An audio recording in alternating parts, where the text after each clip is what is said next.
Alors premièrement, nous savons que les atomes possèdent le même nombre de protons que le nombre d'électrons. Donc si nous connaissons le nombre de protons, nous pouvons connaître le nombre d'électrons. Et ici, on voit que l'oxygène possède 8 électrons. On peut également le déterminer grâce à la configuration électronique. Nous voyons que grâce à la configuration électronique, la première couche est saturée à 2 électrons. Donc c'est la règle du Dewey. Et concernant la deuxième couche, elle est saturée à 8 électrons, normalement, la règle de l'octet, mais que ici, elle n'en contient que 6. Donc on peut dire que la couche électronique complète est la première couche. Les notations 1s, 2s, 2p correspondent aux sous-couches électroniques des couches électroniques.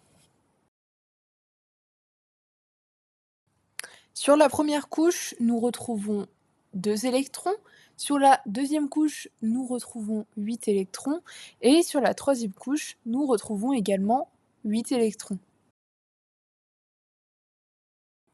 Au total, l'atome d'argon possède 18 électrons.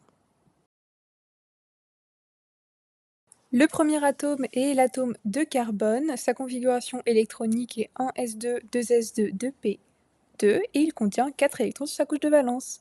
Le deuxième atome est l'atome d'azote. Sa configuration électronique est 1s2, 2s2, 2p3 et il contient 5 électrons sur sa couche de valence. Le troisième atome est l'atome d'hydrogène et la configuration électronique est 1s1, contient un atome sur sa couche de valence. Concernant la configuration électronique de l'atome de chlore, celle-ci est décrite sur la vidéo, et le chlore dispose de 7 électrons sur sa couche de valence.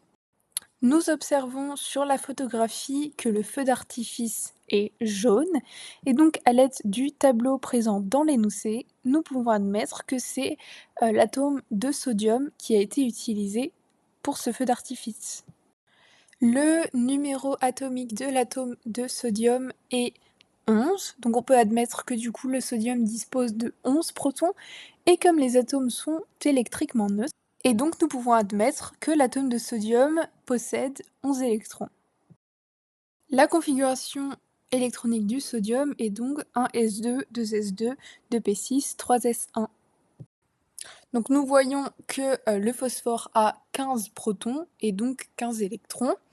Et grâce à la configuration électronique, on peut dire que c'est la réponse A, car 2 plus 2 plus 6 plus 2 plus 3 égale 15, et donc égale 15 électrons. Concernant la position de l'élément phosphore dans la classification de Mendeleïev, nous pouvons dire qu'il se situe sur la 15e colonne de la 3e période. C'est la réponse B. L'atome de phosphore possède 5 électrons de valence. Pour obtenir une configuration stable comme celle des gaz rares, il va gagner 3 électrons. Il forme donc l'anion P3-. Et puis, un petit moyen mnémotechnique pour se souvenir que l'anion est négatif, on peut penser à l'âne, qui est un peu têtu et débile, et il est donc toujours chargé négativement. Le phosphore cherche à saturer sa dernière couche selon la règle de l'octet, comme le gaz le plus proche, l'argon. Il va donc gagner 3 électrons, et la bonne réponse est donc la réponse C. Les éléments chimiques situés dans une même colonne du tableau périodique forment ce qu'on appelle une famille chimique. Les éléments appartenant à une même famille chimique présentent des propriétés chimiques semblables.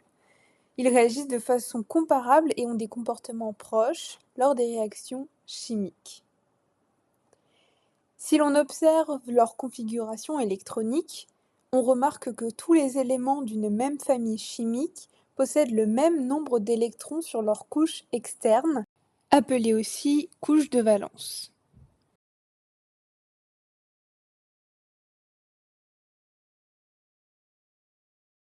Lorsque le numéro atomique augmente au sein d'une même colonne, le nombre d'électrons sur la couche externe reste le même, mais le nombre total d'électrons augmente.